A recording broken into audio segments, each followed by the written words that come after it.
सावन का महीना शुरू हो गया है। सावन का महीना बेहद ही पवित्र माना जाता है। श्रावण मास शंकर भगवान को समर्पित होता है और भक्त देवों के देव महादेव और माता पार्वती की विशेष पूजा आराधना करते हैं। सावन में सावन सोमवार का व्रत का खास महत्व है।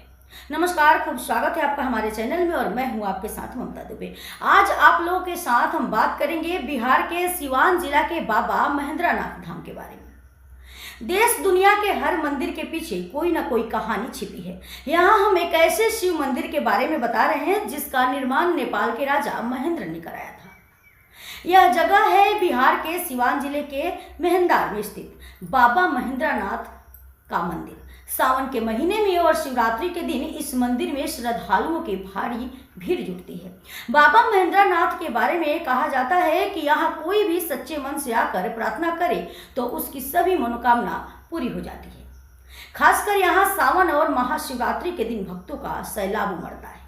बाबा के दर्शन के लिए भारी संख्या में भक्त यहाँ पहुँचते हैं। मंदिर प्रांगण में देश के अलावा पड़ोसी देश नेपाल से भी भारी संख्या में श्रद्धालु पहुँचते हैं। बाबा से अपनी मन्नत पूरी करने की अपील करते हैं। बाबा के दर्शन के बाद श्रद्धालुओं की सभी मन्नतें पूरी हो जाती हैं। नेपाल के राजा महेंद्र वीर विक्रम शाहदेव के नाम पर इस शिवालय का नाम पड़ा है। इसकी कहानी भी बड़ी रोचक है।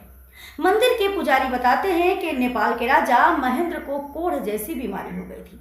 कुछ लोग गंभीर किस्म के चर्म रोग की बात कहते हैं। वे अपने लाव लश्कर के साथ इलाज के लिए बनारस गए थे। वहां बीमारी ठीक नहीं होने पर निराश मन से वे नेपाल लौट रहे थे। लौटते समय जब वे मेहंदार पहुंचे तो रात हो गई।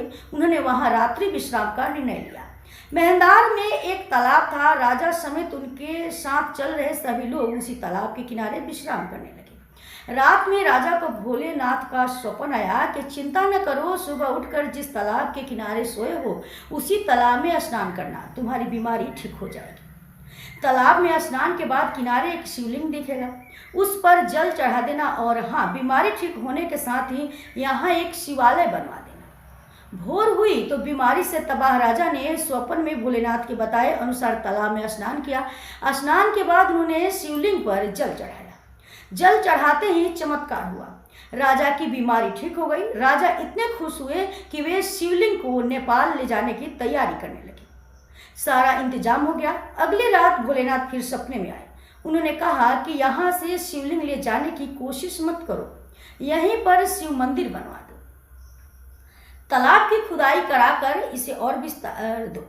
कहते हैं कि राजा महेंद्र ने उसके बाद ही मेहंदार में शिव मंदिर बनवाया। तालाब का सही दायरा तो नहीं मालूम, लेकिन लोग बताते हैं कि वह 52 बीघे में है। तालाब खुदवाने के लिए राजा ने कुदाल का प्रयोग नहीं कराया। उस इलाके में जितने घर थे वहां से हल बैल मंगाए गए। तालाब को विस्तार देने के लिए जुताई कर आसपास के लोग बताते हैं कि किसी भी तरह का चर्म रोग हो और आदमी उस तालाब के पानी में स्नान कर ले तो वह निरोग हो जाता है।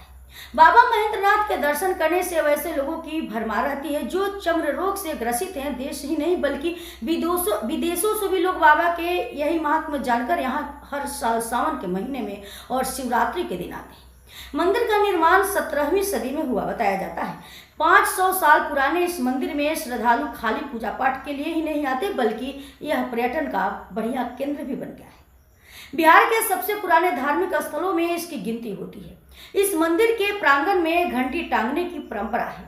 परिसर में हजारों घंटियां टंकी लटकी दिख जाएंगी। यहाँ आने वाले बच्चों के आकर्षण का केंद्र है या टंगी घंटियां। बच्चे बजा बजा कर आनंद लेते हैं। सिवान जिला मुख्यालय में मेहंदार तकरीबन 30 किलोमीटर दूरी पर स्थित है। मंदिर के समीप ही रेलवे का महेंद्रनाथ हॉल्ट भी है। मंदिर तो बाबा महेंद्रनाथ धाम के नाम पर है और मूल रूप से शिव पूजा के लिए लोग यहाँ आते हैं। लेकिन मंदिर के आंगन में माँ पार्वती, सीताराम, हनुमान समेत कई देवी देवताओं के छोटे बड़े मंदिर भी हैं। जो शिवलिंग पर जल अर्पण करने जाता है वह दूसरे देवी देवताओं के मंदिर में भी शीश जरूर नवाता है। लोग तो यह भी बताते हैं कि भक्तिभाव से निसंतान दंपति अगर बाबा की आराधना करता है उसे संतान की प्राप्ति जरूर होती है। लोगों की आस्था की एक बड़ी वजह यह भी है कि शिव मंदिर का निर्माण लखौरी ईंट और गाड़े से हुआ है। इसके बावजूद करीब 500 साल पुराने मंदिर के ढांचे में अब तक कोई कमजोरी नहीं आई है। 4 खंभों पर खड़े इस मंदिर का निर्माण एक ही पत्थर से हुआ है। खंभों में कहीं कोई जोड़ नहीं है। मंदिर के ऊपर बड़ा गुंबद बना है, इस पर सोने से बना कलश और त्रिशूल रखा है। अब तक के लिए इतना ही, फिर मिलते हैं अगले वीडियो में। और मेरे द्वारा दी हुई जानकारी आपको कैसी लगी हमारे साथ कमेंट में जरूर साझा करें।